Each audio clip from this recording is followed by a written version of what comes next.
What's up, YouTube? Welcome back to Celio's Network. Today is Friday, May 17th, and we're about to go into the first weekend of Unbroken bonds being legal in official standard play. The North America tournament that'll be going on is Santa Clara Regionals, which I made a meta discussion video for that was uploaded yesterday, so be sure to check that out if you haven't already. And there will be league challenges and maybe some league cups, but mostly league challenges are popping up from what I've seen. So today I'm going to be talking about what I think the top decks are, or some of the decks that have chances to be the top decks. It won't be a definitive list since we haven't seen tournaments yet, but these are from my testing results. Just like we did for Team Up, as the weeks go on, the top decks list will get smaller and more definitive as we see more tournament results.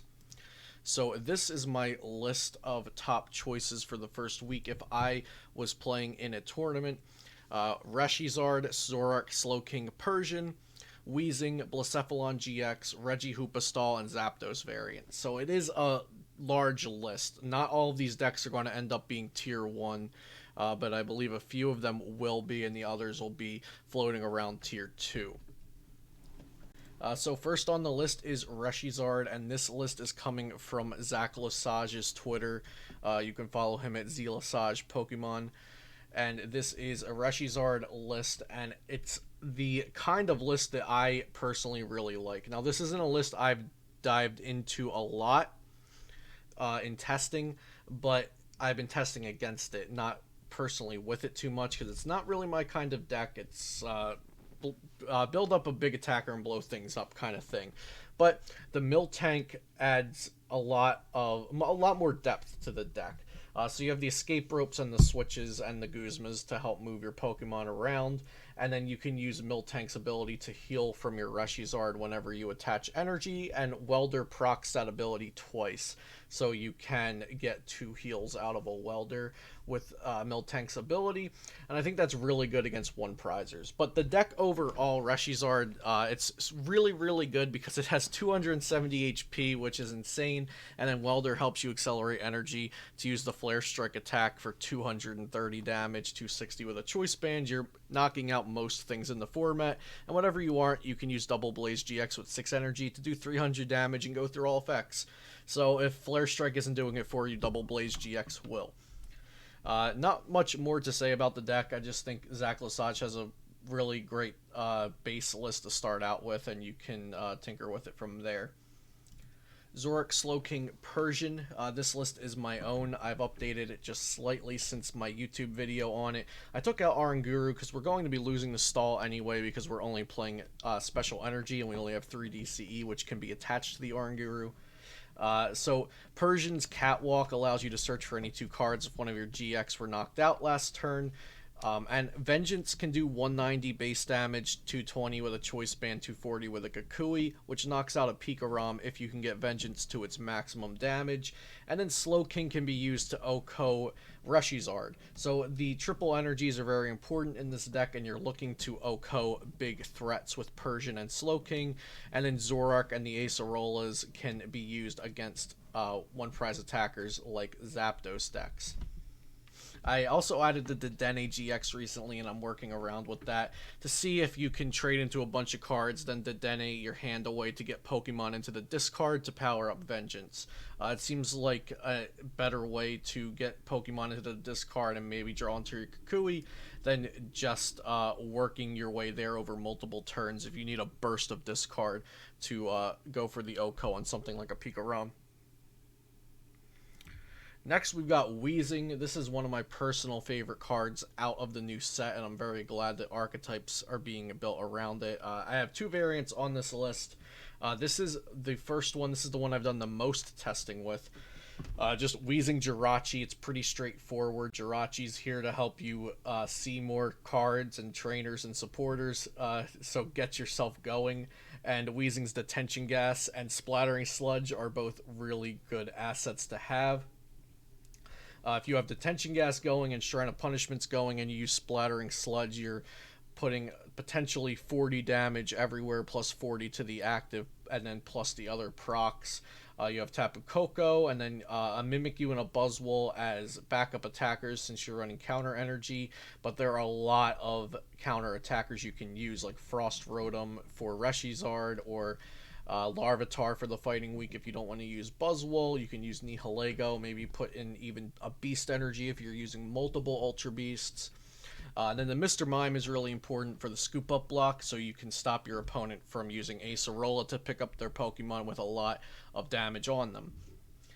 The other Weezing variant I have includes a 1-1 Honchkrow line, and then since we're omitting the Jirachis from the last list, we have a 1-1 Zebstrika to try to help you out with draw a little better, in addition to 2 Pokegear to help you find your supporters better. The Honchkrow is really good because it's your high damage output Pokemon in the deck for no particular weakness. We do have the Frost Rotom and the Larvitar for their respective weak Pokemon, like Larvitar against Pikarom and Frost Rotom versus Reshizard.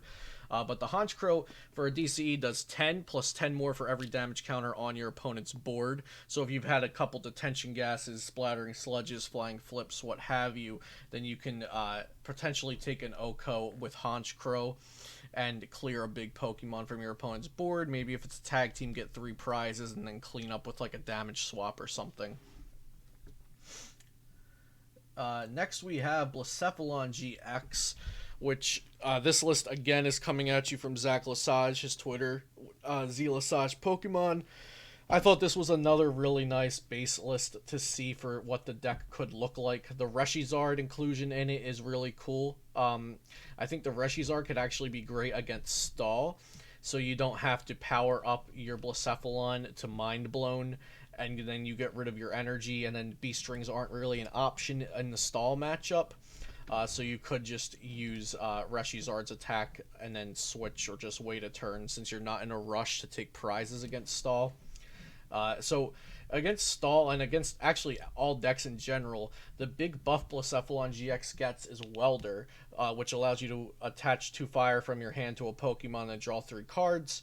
It means you don't have to wait around for Beast Ring anymore to accelerate energy for Blacephalon, so you can be attacking with a large Mind Blown as early as turn 1 if you're going second. And turn 2, if you have charging ups and 2 attachments naturally, and then you get a Welder, you're really hitting for a lot of damage that Blacephalon just couldn't do previous to Welder, because you had to wait around for Beast Ring to really get your board full of energy.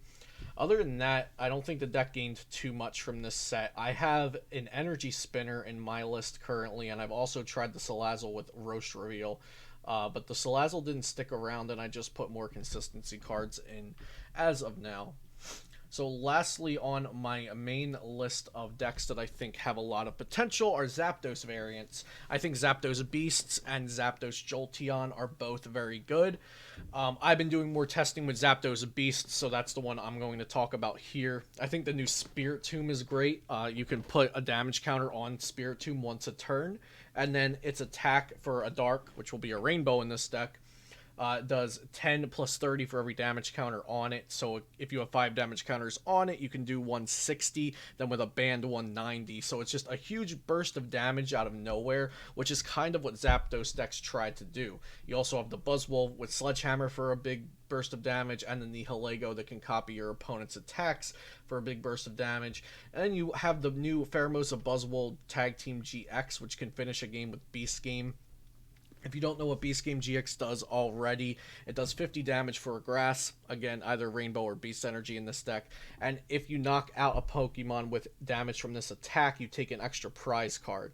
So with Beast Energy, you can be doing 80 damage, and then if that is the attack that knocks out the defending Pokemon, you take an extra prize card. So Pheromosa Buzzwole can kind of come steal a game out of nowhere, especially against one prize matchups.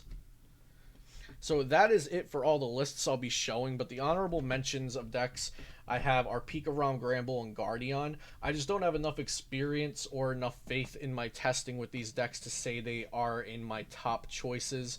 Pikarom's case is I'm not sure if Turbo or the Pika Box version is better right now. So the Pika Turbo, you can play with the Denny's and multi-switches and energy switches and Rayquaza GX.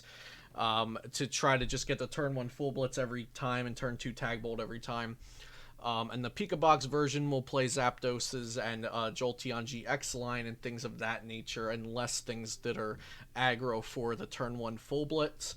I definitely think they both have potential, but I'm not sure if the metagame looks like it is favorable for them to be in Tier 1 at the moment.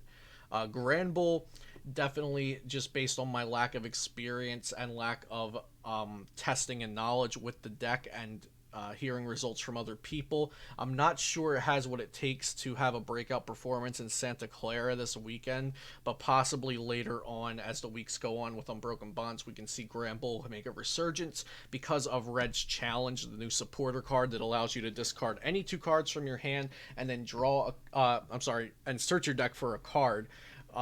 That can help Granbull a lot with emptying your hand and finding that 1 card you need to get your attack off. And last but not least, Guardian, which is Guardy Sylveon Tag Team GX. It's been very underwhelming. We talked about it a lot in my meta discussion video on the channel, but it's good against 1 prize decks, so it could see a meta that is potentially favorable for it. That's all I have for you guys today. I hope you enjoyed the video. Be sure to check back next week when I have a more definitive list of Week 2 Unbroken Bond Standard. Subscribe to the channel if you enjoyed it, and check out some of these videos to the right. I'll see you next time here on Celio's Network.